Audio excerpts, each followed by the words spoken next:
Dr. Bill Adams here, and this is No Spin Live, and do we have a show for you today? We're going to be talking about 15 or more women that are suing for being misrepresented, that they were going to the best plastic surgeon. It turns out this guy, I don't even think was actually really a plastic surgeon. He is a family medicine doctor. This sounds far-fetched, but actually I think it happens quite a lot. I'm going to have the birthday boy, Jason, lead us off. Well, you know what? There's always two sides to this story. One is the guy who was completely misrepresenting himself as a board-certified plastic surgeon. On this call, we're all board-certified plastic surgeons. It means we jumped through a bunch of hoops. We're qualified in our field, and we've gotten to a certain stage by following the rules. So obviously, this guy, just trying to ride on our coattails by advertising whatever his family medicine internship or whatever else, trying to talk about his board certification. So he definitely misrepresented himself. On the other side of things, some of the lawsuits that I read that this doctor had were capsular contracture, which could happen to anybody. Whether you're a board certified plastic surgeon or not, we get capsular contracture. And the last portion of this is, in this day and age of the internet, the women should be looking up their doctor and checking their credentials themselves to make sure that this is a board certified plastic surgeon. So the doctor misrepresented himself, yes. The women were a little bit at fault for not really doing their homework. And three, the lawsuits were a little bit bogus, but that's all I got to say. Jason, I'm going to argue with you on that because I would say that I agree with you. He misrepresented himself, but then you turn right around and said, but he had the complications that we can all have. But by definition, if you have the training, you are going to have fewer of these complications. And I would say no one on this panel or no one that any of us respect as a good board certified plastic surgeon has 12 lawsuits against them for this sort of thing. So I feel like it's more than two things. He misrepresented himself. He probably does have higher capsular contracture or any complication rates because he's not a surgeon. This happens a lot. It seems so odd though, right? I mean, who goes to their dentist to get brain surgery? Why would somebody go to a family medicine person to get plastic surgery? I just got a case from the Texas Medical Board yesterday of a family practice doctor in a smaller town doing fat transfer to the breast.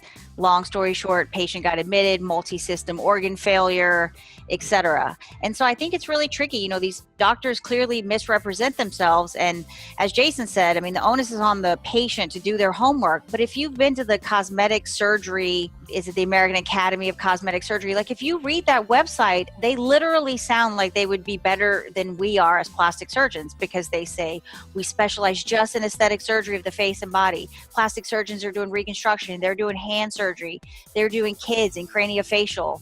So the cosmetic surgeons are more focused. And I think, I don't just know, there needs to be legislation against this sort of thing. This guy did 2 years of a family practice residency and said he did surgery within it, like taking off moles or lumps and bumps. And I would say everyone on this panel, and Dr. Gordon and I discuss it frequently, if you learn anything in those 9 years of training, it's how dangerous surgery can be.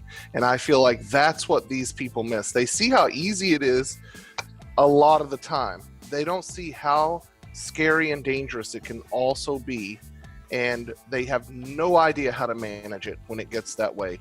And everyone on this panel has taken care of trauma patients, cardiovascular patients.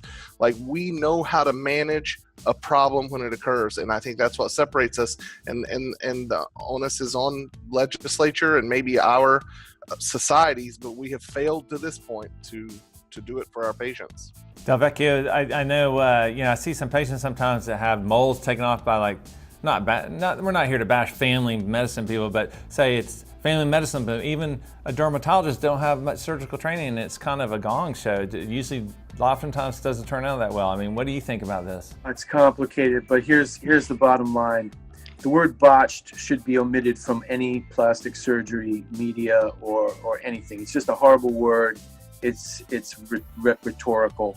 Secondly, I predict this guy gets off on the majority of these lawsuits. Thirdly, in order to prove malpractice, you have to prove deviation from the standard of care and irreparable harm. Now, whether or not these patients were harmed or not is a different matter, but here's the problem. The standard of care includes these doctors doing plastic surgery now, because in every state, This is regulated on a state-by-state basis, and not one state will legislate that you have to have board certification to perform a medical specialty. And because of that, it is the standard of care that non-plastic surgeons do plastic surgery. And if he has a good lawyer, a lot of these cases will never find in favor of the plaintiff. But potentially, if he gets turned over to the medical board, that's when they'll start investigating and see where is he performing these procedures. Does he have qualified staff? Do they have their ACLS? Like, do they have their anesthesia license? And I think in Texas, like, that's where patients have, they don't win a lawsuit, but that's the way to stop these guys, is to get their license taken away. The guy's already folded. He's probably skipping, and the next thing you know, will pop up in like Arkansas, right? But my point is this: it's the problem here. There's a lot of problems, but one huge problem here is that the states will not commit and say, Mrs. Glutz, you can't practice plastic surgery in Dallas or Texas because you don't have a board certification of plastic surgery. They allow it, and by allowing it, it becomes a standard of care. I agree with you about the state, Dan, but here's the thing, Jason, you comment on this. This is no different, absolutely no different. I just flew back from Australia. I own 3 drones. I'm a good drone pilot. I go to a weekend course to how you fly the A380, and then Qantas hires me to pilot people over to Australia. Come on, man, that's ridiculous. But it's the exact same thing that's going on here. Yeah, absolutely. The bottom line is, for the patients, do your homework. Go to the experts. Do not go to the lowest cost provider. The lowest cost provider is probably not your best choice. You guys are not stupid seeking cosmetic surgery.